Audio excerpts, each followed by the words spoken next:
రూమ్‌లో ఎంటర్ అయ్యాక అందరూ మాట్లాడుతున్నారు. మీరు మాత్రం సైలెంట్‌గా నిల్చున్నారా? మీరనుకుంటున్నారు నేను ఇంట్రోవర్ట్ నాకిది రాదు అని. కానీ ఈరోజు ఒక నిజం చెప్తా.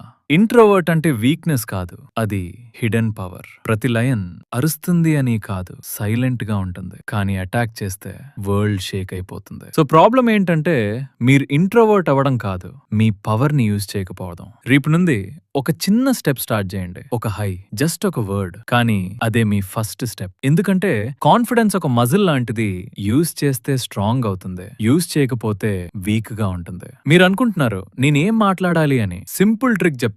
3 క్వశ్చన్స్ రూల్. మీరెక్కడి నుండి వచ్చారు, మీరేం చేస్తున్నారు, ఎలా స్టార్ట్ చేశారు, అంతే. కాన్వర్సేషన్ ఆటోమేటిక్ గా స్టార్ట్ అవుతుంది. పీపుల్ కి వాళ్ళ గురించి మాట్లాడటం చాలా ఇష్టం. సో మీరు ఇంట్రెస్టింగ్ అవ్వాల్సిన అవసరం లేదు, మీరు క్యూరియస్ గా ఉంటే సరిపోతుంది. ఇంకా ఒకటి, బాడీ లాంగ్వేజ్. స్ట్రెయిట్ గా నిల్చోండి, ఐ కాంటాక్ట్ ఇవ్వండి, లైట్ గా స్మైల్ ఇవ్వండి. మీరు మాట్లాడక ముందే పీపుల్ మిమ్మల్ని జడ్జ్ చేస్తారు. ఇప్పుడు బిగ్గెస్ట్ ప్రాబ్లం ఓవర్ థింకింగ్. నేను రాంగ్ మాట్లాడితే వాళ్ళు జడ్జ్ చేస్తారా, ఆక్వర్డ్ అవుతుందా, లెట్ ఇట్ బి ఆక్వర్డ్ అని ఏది ఉండదు. యాక్షన్ తీసిన మూమెంటే పర్ఫెక్ట్. మీరు ఇంట్రోవర్ట్ అని మీ స్టోరీ ఇక్కడే ఆగిపోవాలి అని రూల్ లేదు. మీరు కామ్ గా ఉంది కూడా పవర్ఫుల్ గా ఉండొచ్చు, సైలెంట్ గా ఉంది కూడా ఇంపాక్ట్ క్రియేట్ చేయొచ్చు. మీరు ఇంట్రోవర్ట్ కాదు, మీరు అన్టాప్ పొటెన్షియల్. సో ఈ రోజు నుండి డిసైడ్ అవ్వండి, భయంతో జీవించాలా లేక కాన్ఫిడెన్స్ తో రైజ్ అవ్వాలా. చాయిస్ మీదే. వీడియో నచ్చితే లైక్ చేయండి, సబ్స్క్రైబ్ అవ్వండి, కామెంట్స్ లో రైజ్ అని టైప్ చేయండి. నెక్స్ట్ వీడియోలో ఇంకా పవర్ఫుల్ గా కలుద్దాం.